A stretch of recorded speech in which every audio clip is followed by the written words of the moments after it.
어, 이번 시간에는 뭐 테크닉 기술에 대한 얘기 말고 그냥 재미로 제가 오늘 도료함을 좀 정리하다가 이, 이 녀석을 발견을 했어요.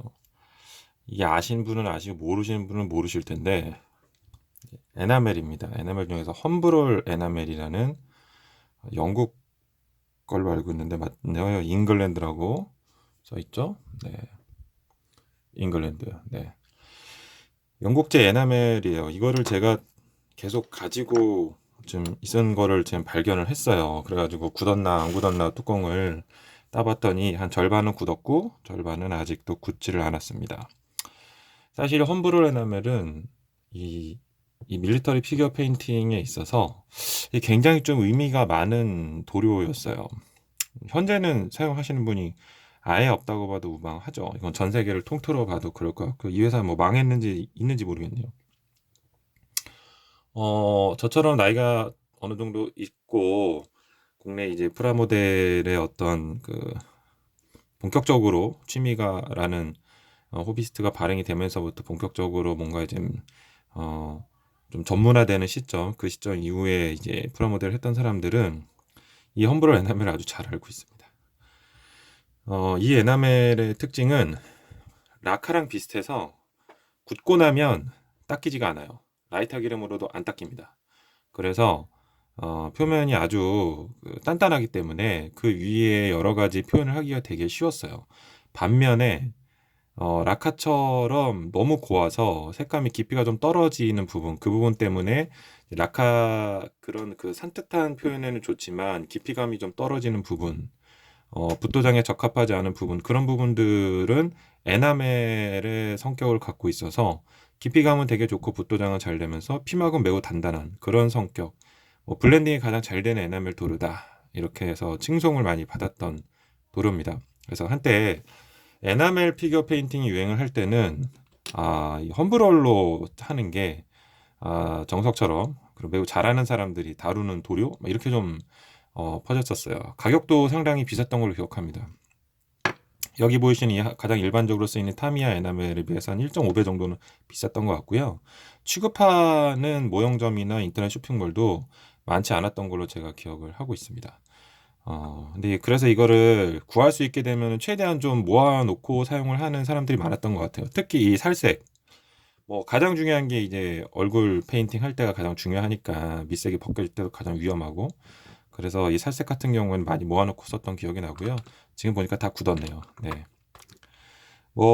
험브롤 에나멜에 대해서 말씀을 지금 드리면서 그동안의 피겨 페인팅의 어떤 유행이라고 해야 되나요? 이런 부분들에서 그냥 잡담 삼아서 한번 잘 좀 나이가 어리신 분들은 모르실 수도 있고 또 프라모델을 이제 접하신 분들도 잘 모르실 수 있을 것 같아서 그냥 잡담 삼아서 과거 추억을 좀 되살려가면서 말씀을 드리면 어, 초창기에는 이걸 사용했죠. 네, 지금도 하시는 분들이 많이 있고, 가장 접하기 쉬운 이 타미야 에나멜을 이용을 해서, 모든 모형을 다 칠을 했죠. 근데 피겨 페인팅 같은 경우에는 또 이거를 사용을 했습니다. 라카로는 붓도장이 어렵기 때문에 당연히 사용을 못했고요. 그 당시에는 라카, 에나멜, 타미야 에나멜, 사실 공식적인 이 두 개의 도료가 거의 공식화된 그 프라모델의 도료였고요. 피겨 페인팅에서는 라카는 못 쓰니까 타미야 에나멜을 다 했어요. 근데 가장 큰 단점? 깎인다. 밑색이 드러난다라는 가장 큰 테크닉상의 어려움을 한계를 가지고 있죠. 저도 사실은 에나멜로는 지금도 못해요. 에나멜로 피겨 페인팅을 하던 시절에는 나는 왜 이렇게 피겨 페인팅을 못하지라고 저는 생각했던 그래서 거의 아예 포기하다시피 했던 사람 중에 하나였어요. 어, 밑색을 라카로 칠하고 그 위에다가 이거를 올리면은 뭐 상관은 없겠지만 라카로 그렇게 작은 것들을 에어벌싱을 하거나 붓도장을 할 수가 없었기 때문에 근본적으로는 밑색도 타미야 에나멜로 칠하고 그 위에 올라가는 효과들도 타미야 에나멜로 하다 보니까 좀 감각이 정말로 이쪽에 발달되지 않는 이상은 밑색까지 깎아 먹으면서 사실 많이 좀 실패를 하고 정신적인 스트레스를 받는 그런 도료였습니다. 하지만 가장 범용화된 도료였다는 측면에서는 좋았던 부분이 있었던 것 같고요. 아직도 국내에 이 타미야 에나멜을 이용해 가지고 피겨 페인팅을 아주 최정상급으로 하시는 페인터 분도 계시는 걸로 알고 있고요. 예. 어쨌든 가장 친숙한 도료였고요. 타미야 에나멜에서 그 다음으로 넘어왔던 부분이 바로 이 유화였습니다. 유화. 예, 유화로 피겨 페인팅을 하는 부분으로 언제 좀 넘어왔었어요. 어, 이 유화로 하는 이유는 모든 뭐 페인트를 통틀어서 블렌딩이 가장 곱고 가장 자연스럽게 된다라는 그런 부분 때문이었죠. 음, 그리고 그 다루기도 에나멜에 비해서는 다소 좀 편한 부분이 있었어요. 밑바탕색만 어느 정도 조금 단단하게 칠해지고 나면은 그 위에 유화로 하는 부분들은 용재를 섞어서 깎아내는 게 아니라 스스로 잘 펴지는 능력이 있기 때문에 그런 성질이 있기 때문에 그걸 통해서 잘 펴내는 그런 성질을 이용했기 때문에 한때 유화로 또 피겨 페인팅을 하는 부분들이 유행을 했었습니다.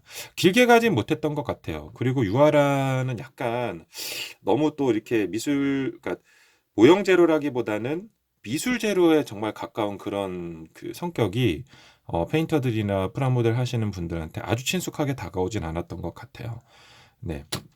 그래서 저도 처음에 사실 피겨 페인팅을 본격적으로 시작할 때는 저는 아까도 말씀드렸지만 타미야 에나멜을 잘 다룰 줄 몰랐기 때문에 유화로 먼저 시작을 했었어요. 예, 유화를 통해서 피겨 페인팅이 어느 정도 친숙해졌었습니다. 그 다음에 등장한 게 지금 현재 우리가 대부분 사용하고 있는 이 아크릴 컬러를 이용한 피겨 페인팅이 등장을 했습니다. 아크릴 컬러는 어느 순간부터 여러 가지 뭐 냄새, 라카나 그 에나멜이 가지고 있는 냄새, 건강상의 문제, 뭐 여러 가지 그런 한계들, 여러 가지 그 페인트 용지를 사용한 부분의 한계들을 좀 극복하기 위해서 아크릴 페인트가 피겨 페인팅뿐만이 아니라 뭐 밀리터리든 비행기든 뭐 유럽 쪽에서는 우리나라보다는 훨씬 더 빨리 아크릴 페인팅을 사용을 했었다고 하고요. 그래서 피겨 페인팅에 있어서는 우리나라에서도 지금은 현재는 거의 대부분의 사람들이 아크릴을 사용하는 그런 유행으로 돌아선 것 같습니다. 상당히 오랫동안 이 유행이 가고 있는 것 같고요. 한동안은 특별한 뭐 새로운 도로가 나지 않는 이상은 이 아크릴 페인트를 이용한 피겨 페인팅이 좀 유행이 될 것 같습니다. 가장 좋은 점은 편하다는 점은 물을 사용한다는 거, 수정이 쉽다는 거, 그 다음에 녹여서 블렌딩을 하는 게 아니라 본인이 원하는 대로 색을 입혀서 명암을 표현한다라는 그런 장점이 있고 반면에 단점은 또 역시 녹여서 표현하는 게 아니다 보니까 붓에 의존하는 붓질을 잘하느냐 못하느냐에 많이 의존이 되는 부분들이 있어요. 그리고 손도 굉장히 많이 가고요. 원하는 정도의 어떤 곱게 만들기 위해서는 작업량도 많은 편이고 그런 부분들이 좀 단점이 있지만 어쨌든 간에 물을 용재로 사용한다는 부분이 가장 큰 장점으로서 쉽게 다가갈 수 있는 그리고 특히 요새나 이런 냄새 이런 거에 굉장히 민감하잖아요. 예. 그런 부분에 있어서 장점으로 다가와서 요새는 아크릴 페인트가 대세로 지금 사용이 되고 있는 것 같습니다. 이 험브롤 에나멜 사실 이거 진짜로 귀하고 아까운 도료인데 지금 어디다 쓸 일이 참 없네요. 이걸 어디다 지금 써야 될지 모르겠는데 남아있는 부분들 혹시 제가 활용할 수 있는 부분이 있으면 나중에 피규어 페인팅 할 때 잘 한번 활용을 해보도록 하겠습니다. 네, 간단하게 피규어 페인팅의 어떤 도료의 유행에 대해서 한번